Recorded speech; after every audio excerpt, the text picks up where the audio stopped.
كثيرا طيبا مباركا فيه. الحمد لله على بنعمة الإيمان والإسلام. الحمد لله الذي هدانا لهذا وما كنا لنهتدي لولا أن هدانا الله. أشهد أن لا إله إلا الله وأشهد أن محمدا عبده ورسوله لا نبي بعده. اللهم صل على سيدنا محمد وعلى آل سيدنا محمد كما صليت وسلمت على سيدنا إبراهيم وعلى آل سيدنا إبراهيم في العالمين إنك حميد مجيد. وقال تعالى في القرآن الكريم وهو أصدق القائلين: بعد أعوذ بالله السميع العليم من الشيطان الرجيم. يا أيها الذين آمنوا اتقوا الله وقولوا قولا سديدا يصلح لكم أعمالكم ويغفر لكم ذنوبكم ومن يطع الله ورسوله فقد فاز فوزا عظيما. إنا عرضنا الأمانة على السماوات والأرض والجبال فأبين أن يحملناها وأشفقن منها وحملها الإنسان إنه كان ظلوما جهولا. وقال أيضا: شهر رمضان الذي أنزل فيه القرآن هدى للناس وبينات من الهدى والفرقان فمن شهد منكم الشهر فليصم ومن كان مريضا أو على سفر فعدة من أيام أخر يريد الله بكم اليسر ولا يريد بكم العسر ولتكملوا العدة ولتكبروا الله على ما هداكم ولعلكم تشكرون. وإذا سألك عبادي عني فإني قريب أجيب دعوة الداعي إذا دعاني فليستجيبوا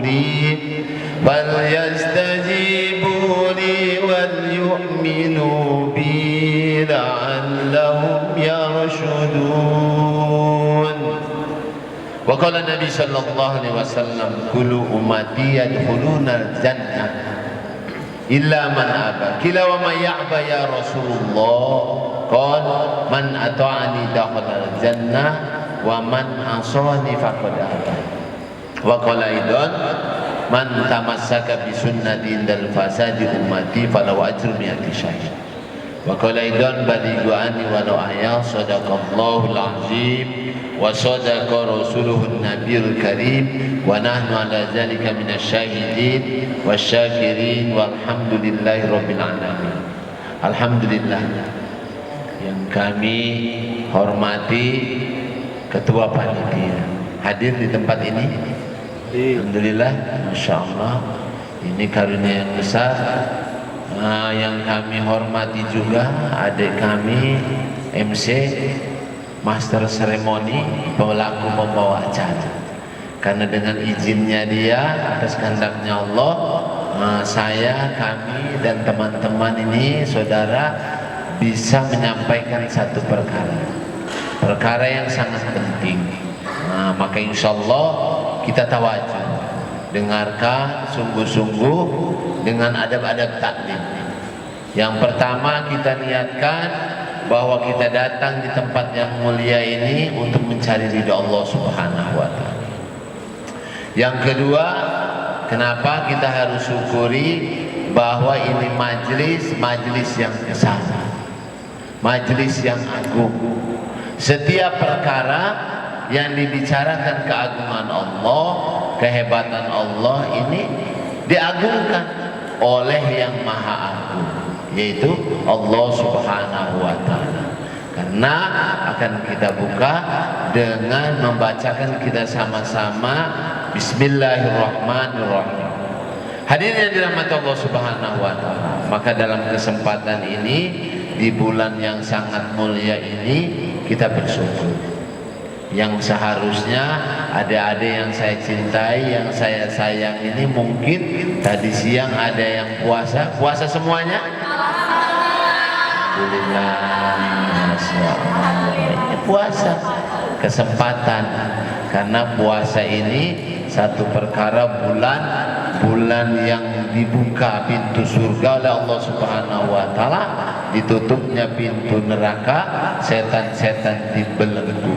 Masya Allah. Dihiasi pintu-pintu surga, membuka, memanggil-manggil nama kita umatnya Rasulullah SAW. Hadirin yang dirahmati Allah Subhanahu wa Ta'ala, keduanya kami juga bersyukur kepada adik-adikku. Ini mahasiswa baru semuanya nih. Baru ya? Masya Allah, Alhamdulillah. Nah, ini fakultas apa nih? Ekonomi bisnis. Ekonomi dan bisnis.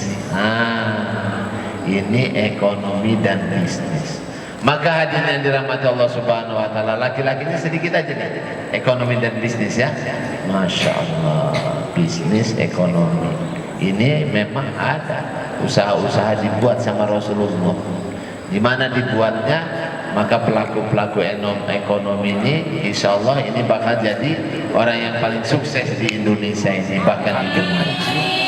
Hadirin yang dirahmati Allah Subhanahu wa Ta'ala, maka kita dikasih kesempatan oleh Allah Subhanahu wa Ta'ala, adik-adikku yang saya cintai, yang saya sayangi, ini masih bersyukur kepada Allah karena diberikan waktu oleh Allah Subhanahu wa Ta'ala bisa belajar di kampus Al-Khairi, kampus yang menebarkan kebaikan-kebaikan. Kebetulan saya sendiri alhamdulillah lulus dari Al-Khairiyah tahun 85. Masya Allah, tahun 85 ini baru lulus dari Al-Khairiyah. Adik-adik ini Masya Allah baru memulainya. Masya Allah. Berarti dulunya ada yang dari sekolah STM, SMA gitu ya? Emang ya? Masya Allah. Alhamdulillah hadirin yang dirahmati Allah, maka dalam kesempatan ini pertama dan yang paling utama kita syukur. Bersyukurnya diri kita hendak mendengarkan tausiah perkara-perkara pentingnya kehidupan. Kenapa kita sementara kehidupan ini penting? Yang pertama dulu kehidupan kita di alam ruh. Di alam ruh kita, Rabb kita adalah Allah. Lalu kita pindah alam lagi, dipindah alam yang kedua, alam rahim ibu kita. Terus kita pindah lagi di alam yang ketiga, alam dunia. Nanti pindah lagi di mana? Di kubur. Di kubur hidup lagi, alam barzah, masa, ketemu mizan, sirat. Jadi manusia ini prinsipnya hidupnya selama-lamanya sesungguhnya. Ini persoalan bahwa kita ini manusia akan hidup selama-lamanya. Kapan memulainya?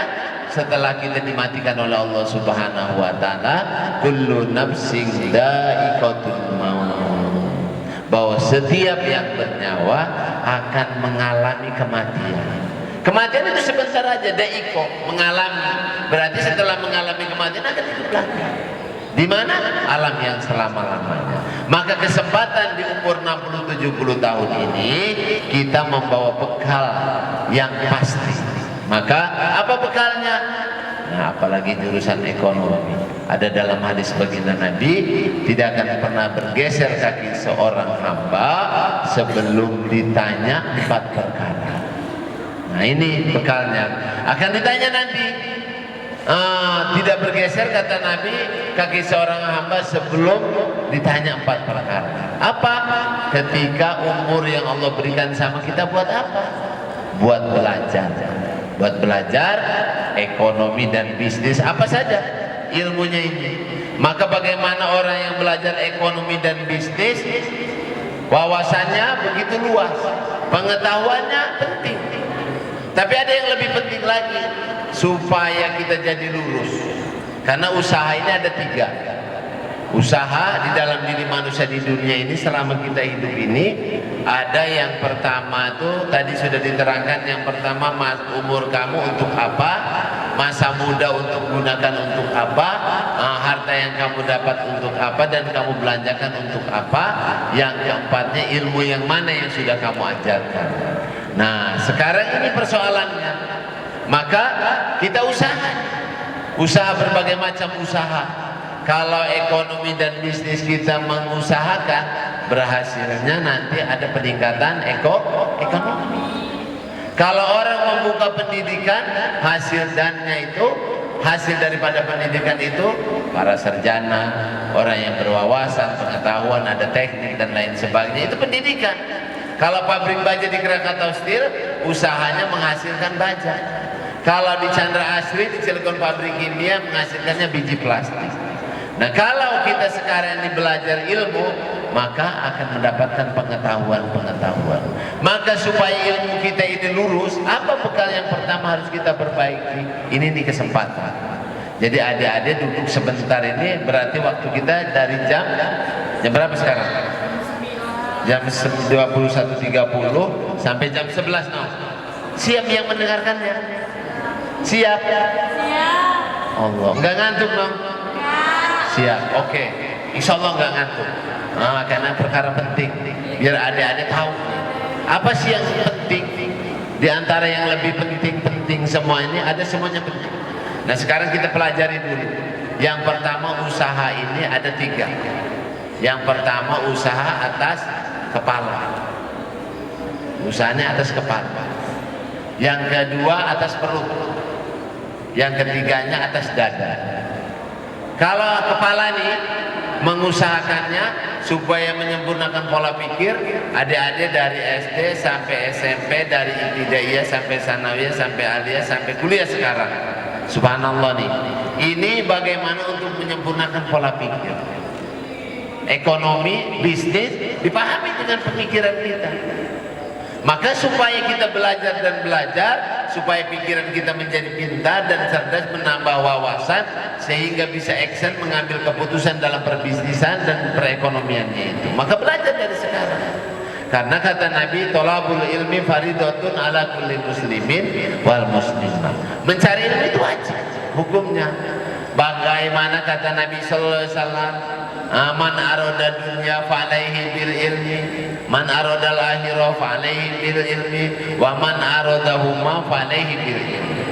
Nih, barang siapa yang menginginkan kebahagiaan di dunia, cari ilmu. Barang siapa menginginkan kebahagiaan di akhirat, cari juga ilmu. Maka barang siapa yang pengen bahagia kedua-duanya, cari juga ilmunya. Ini kuliah di kampus Al-Heria ini bagaimana di dunia juga bahagia, di akhirat juga bahagia. Nah ini kalau orang pengen cerdas gampang, pengen pintar gampang, karena yang maha pintar Allah, yang maha cerdas adalah Allah. Maka harus dikaitkan. Belajarnya di ekonomi dan bisnis ini kita mesti ada tadi usaha atas kepala, supaya pola pikir kita cerdas, menjadi wawasan yang luas. Yang kedua, ada orang usaha ini usaha atas perut. Bagaimana perutnya kenyang, hari-hari yang dipikirkannya makan aja, minum kenyang, kawin lagi, punya anak lagi.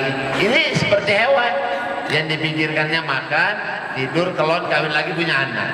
Ada yang usahanya nggak ada agamanya. Jadi usaha pikir, usaha, makanya bagaimana nih supaya usaha atas kepala juga oke, perut juga oke.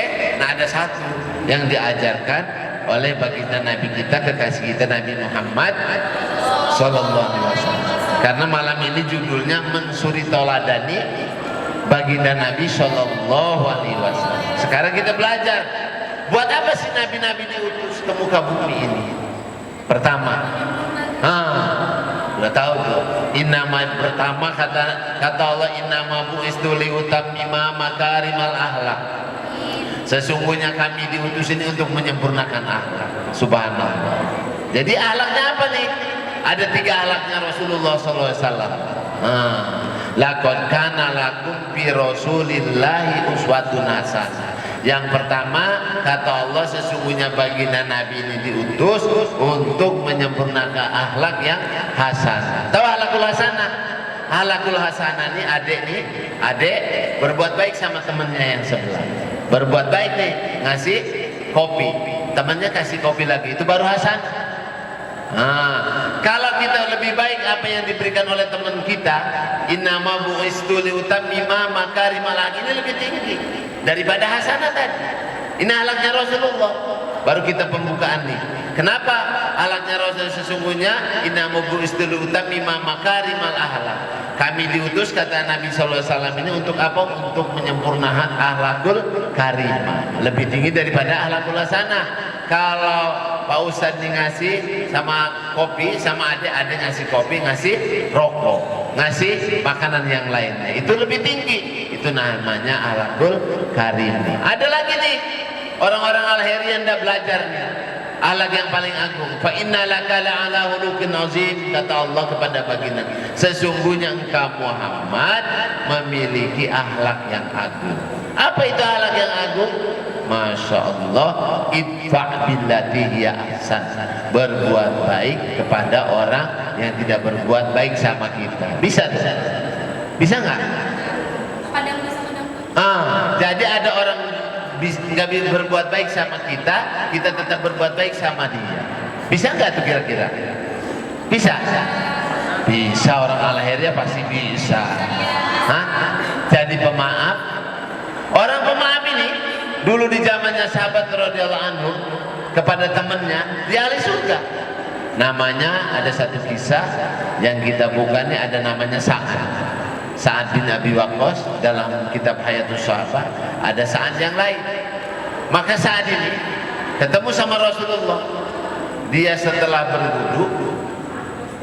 berwudu merapikan jenggotnya, menenteng sendal.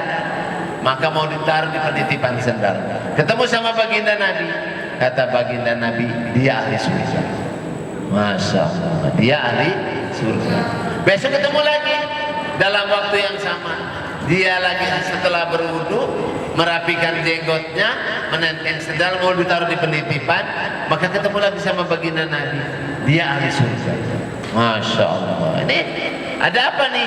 Maka besoknya 3 kali ketemu lagi, seperti itu juga, lagi membersihkan habis berwudu, merapikan jenggotnya, menenteng sendal. Maka ketemu lagi, kata baginda Nabi, dia ahli surga. Kenapa? Maka satu orang sahabat pura-pura dimarahin sama bapaknya, sama emaknya. Boleh nggak saya ikut ke rumah kamu? Saya ini lagi kurang disenengin sama bapak saya, habis dimarahin. Oh boleh, kata Sa'ad. Maka satu orang sahabat ini dia intip, kenapa dia bisa seperti itu? Masya Allah. Maka ketika itu dia mengintip, bangun tidurnya, tahajudnya, sholatnya biasa-biasa aja, baca Qurannya biasa-biasa aja. Maka setelah itu biasa saja, nggak ada kehebatannya, nggak begitu hebat lah, nggak begitu istimewa. Besok pagi-paginya dia tanya kepada Sa'adnya, seorang sahabat, apa yang kamu buat hari-hari biasanya? Kamu tahajudnya biasa setiap saat. Kata Sa'ad, kalau saya mau tidur, saya koreksi teman-teman saya yang ketemu tadi siang. Ada yang berbuat salah kepada saya, ada yang punya masalah dengan saya maafkan dia. Nah, saya maafkan dia. Setiap saat mau tidur, saya memaafkan teman-teman kita yang telah menyakiti saya. Maka dia, oh ini rupanya dia yang membuat dia menjadikan ahlus surga. Maka siap jadi pemaaf insyaallah. Jadi pemaaf, jangan ada pendendam. Ini agama. Yang keduanya ada juga satu kisah. Umar bin Khattab radhiyallahu anhu, Amirul Mukminin, dia lagi berkeliling. Kala malam dia berkeliling, pemimpin presidennya di zaman itu keliling nengok umatnya, ada yang kesulitan, ada yang kesusahan, ada yang kurang, dia kontrol. Maka suatu ketika ketemu dengan kakek-kakek yang sudah tua lagi mabuk. Maka Amirul Mukminin ini sebagai presiden marah, lalu didobrak pintu rumahnya. Maka apa kata Umar? Wahai kamu orang tua, tidak ada orang yang paling hina pada hari ini kecuali engkau. Kata orang tua tadi, kenapa memang Amirul Mukminin? Kamu sudah tua, mabok lagi. Masya Allah. Maka kakek tua tadi marah juga sama Amirul Mukminin, diprotes, berani. Karena benar, wahai Amirul Mukminin, tidak ada orang yang paling hina pada hari ini kecuali engkau, kata dia. Berani nih. Masya Allah. Kalau sekarang ada yang demo ini bisa ditangkap nih kalau begini nih, melawan pemimpin. Ini enggak. Tidak ada orang yang paling hina hari ini kecuali engkau, kata kakek tua tadi. Apa kata dia? Hari ini kata dia, kakek tua yang tadi mabuk tadi, saya memang mabuk, saya memang salah, dan saya mabuknya di rumah saya. Kesalahannya satu, tapi Amirul Mukminin punya kesalahan 3. Apa kesalahan saya, kata Amirul Mukminin? Yang pertama, Amirul Mukminin telah mendobrak pintu rumah saya. Telah mendobrak pintu rumah saya. Kesalahan. Yang kedua, kata kakek tadi, yang kedua, engkau telah memata-matai saya. Masya Allah. Yang ketiga, engkau masuk rumah saya tanpa izin. Nah, makanya ada orang yang suka menuduh-nuduh orang tuh, mencari kesalahan orang lain. Biasanya yang menunjuk itu 1 jari, tapi yang menunjuk kepada dirinya berapa? 3. Maka niat kita jangan mencari kesalahan teman kita. Siap insyaallah? Siap. Jangan mencari kesalahan, ya. Ini sore toladan daripada baginda Rasulullah SAW. Nah, sekarang kita kepada inti nih, bahwa Rasulullah itu memiliki akhlakul hasanah, akhlakul karimah, akhlakul azimah. Dan sahabat-sahabat ini adalah, kata Nabi, ashabi ikan nujum. Orang yang sukses ini siapa? Sahabat itu tadi. Maka kalau kita pengen sukses di dunia dan akhirat, ikut kita. Siapa yang harus kita ikuti? Sahabat Nabi. Contohnya Abu Bakar Siddiq, Umar bin Khattab, Utsman bin Affan, Ali bin Abi Thalib, Sa'ad bin Abi Waqqas, Abu Ayyub Al-Ansari. Semua sahabat ini orang yang sukses. Maka perlu kita ketahui juga nih, adik-adikku ini yang lagi belajar sekarang. Orang mengira hari ini sukses itu kalau jabatannya sudah tinggi, kalau hartanya banyak, ya kan? Iya. Maka kita tadi pemikiran ada usaha atas kepala, atas perut, sekarang atas dada, supaya kita menyadari bahwa kita hidup ini di dunia cuma sebentar aja. Orang yang paling kaya di dunia ini, yang makan serba ada, punya mobil serba ada, pengen ini ada, itu sebentar aja. Paling lama berapa? 60-70 tahun. Setelah itu tinggalkan dunia, selesai kebahagiaannya dia. Tapi kalau dia orang yang serba ada di dunia ini, matinya tidak membawa iman, tidak membawa iman di dalam hatinya, maka dia sengsara selama-lamanya. Jadi jangan dikira orang yang sukses ini banyak hartanya, adik-adik udah sukses, ekonomi bisnisnya lancar, tidak taat kepada Allah, tidak mungkin dia bahagia. Boleh secara di dunia ternampaknya kebahagiaan itu, nampak bahagia dia, dia telah sukses. Dulu dikisahkan oleh Allah Subhanahu wa Ta'ala dalam Al-Quran, orang yang paling kaya di dunia ini siapa? Qarun. Pernah dengar cerita Qarun? Qarun laknatullah alaih. Qarun ini orang yang paling kaya di zaman Nabi Musa alaihissalam. Mas, disuruh bayar zakat nggak mau. Ngapain katanya, ini harta dapat saya, usaha saya, otak saya, pikiran saya, wahai Musa, ngapain saya bayar zakat sama kamu? Nggak mungkin saya mau bayar, katanya. Masya Allah. Bahkan ini cerita sama teman-temannya ini Qarun, wahai teman-teman, itu Musa, dia mau mengambil harta saya, mau merampok harta saya, ini dapat otak saya, dapat usaha saya, dekat kepintaran saya. Masya Allah, dia mau ambil, suruh bayar zakat, saya suruh bayar upeti. Kata dia, enak aja, kata Fir'aun, kata Qarun. Masya Allah, suruh bayar. Maka dia buat makar. Dia buat makar nih, mau menghancurkan Musa alaihissalam. Sekarang gini aja katanya, dia nyewa satu orang wanita tunasusila, dibayar untuk makar kepada Musa, karena nggak mau dia bayar zakat, karena sudah kaya. Masya Allah. Maka kata Nabi Musa ini ditanya sama Qarun, nanti kamu wahai wanita saya kasih duit, kalau kamu ditanya kamu telah dijinahi sama Musa ya. Masya Allah. Ini makar, mau makar dia. Maka ditanya sama Musa, "Ya Musa, kalau saya ini berzina hukumnya apa?" Dirajam, kata Musa. Nah, kalau seandainya kalau kamu Musa berzina juga, dirajam juga? Iya. Maka satu orang wanita, masya Allah, satu orang wanita dipanggil, sini menghadap kepada Musa, mau makar kepada Musa. Apakah kamu telah berzina sama Musa? Maka Allah balikan hatinya. Maka kata perempuan tadi, saya tidak berzina sama Musa. Akhirnya nggak jadi dirajam. Soalnya kalau diakui sama wanita tadi habis berzina dengan Musa, maka dirajam itu Musa. Maka Musa udah get-getan di hatinya, bahkan mau dirajam. Maka dengan dibalikannya oleh Allah Subhanahu wa Ta'ala wanita tadi, maka tidak mengakuinya. Maka Musa sujud kepada Allah, "Wahai Allah, tenggelamkan dia ke dalam bumi." Ceritanya. Maka Musa Qarun ditenggelamkan ke dalam bumi dengan doanya Nabi Musa alaihissalam. Maka ditenggelamkan mulai dari telapak kakinya sampai lututnya, sampai pahanya, sampai perutnya, sampai dadanya, sampai kepalanya, ditenggelamkan oleh Allah ke dalam bumi. Nah, ini harta. Lalu setelah itu kata Nabi Musa, "Wahai Allah, hartanya juga tenggelamkan juga ke dalam bumi." Masya Allah. Maka hartanya pun ditenggelamkan, dikumpulkan, ditenggelamkan ke dalam bumi. Pernah dengar Nabi Musa kisahnya seperti itu, bahwa Qarun ini ditenggelamkan berikut hartanya? Ada yang masih nyari harta karun sampai sekarang masih ada? Pernah dengar? Ada kan? Wih, nyari harta karun, nyari harta karun. Nah, memang kaya. Maka kalau ada orang menemukan harta di dalam bumi, itu hartanya Qarun, laknatullah alaih. Itu orang kaya di zaman itu, masya Allah, diidolakan oleh wanita-wanita, oleh ibu-ibu waktu itu. Kalau seandainya saya punya menantu Qarun, katanya enak benar, kata ibu-ibu. Kata cewek-cewek, kalau seandainya saya punya suami seperti Qarun, sukses benar kita. Semua mengidolakannya Qarun. Di dalam Al-Quran diceritakan begitu. Tapi kenyataannya tidak sukses, ditenggelamkan ke dalam tanah. Begitu juga ada yang punya kerajaan, Fir'aun. Pernah dengar Fir'aun? Raja Ramses II. Ini Fir'aun, ini di dalam Al-Quran ada. Nabi Musa suruh dakwah. Kata Allah, "Idhab ila Fir'auna innahu tagha."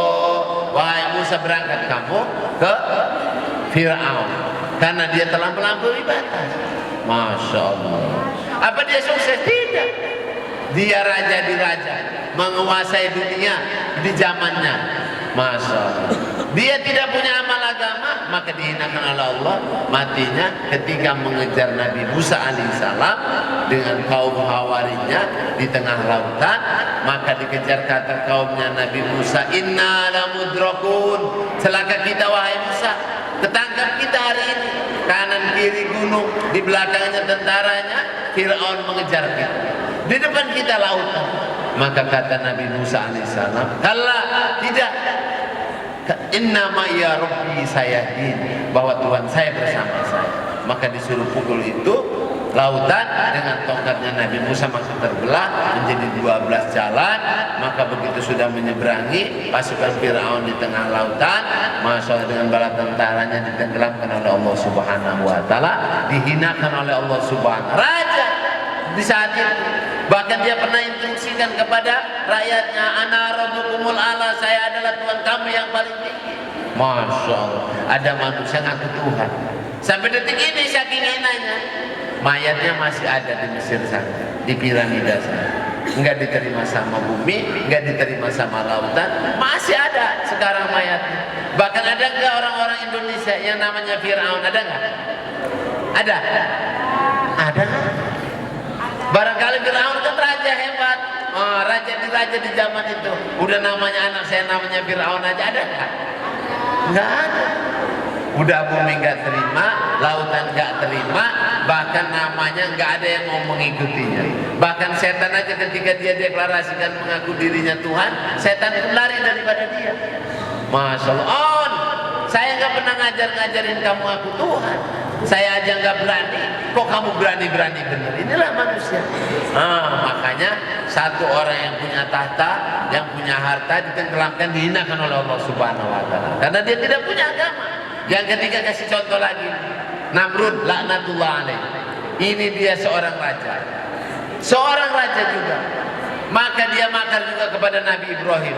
Dia telah menentang Nabi Ibrahim alaihissalam. Wahai Ibrahim, mana Tuhan kamu? Saya punya tentara banyak nih.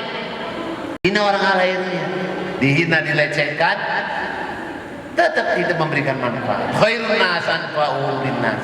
Sebaik-baik kalian adalah yang bisa beri manfaat kepada saudara yang lain. Ini prinsip di akhirnya. Jadi walaupun kita pengetahuannya luas, ilmunya banyak, hartanya banyak, tetap kita agama di nomor satu. Karena kehidupan dunia ini susah pun susah sebentar, senang pun senang.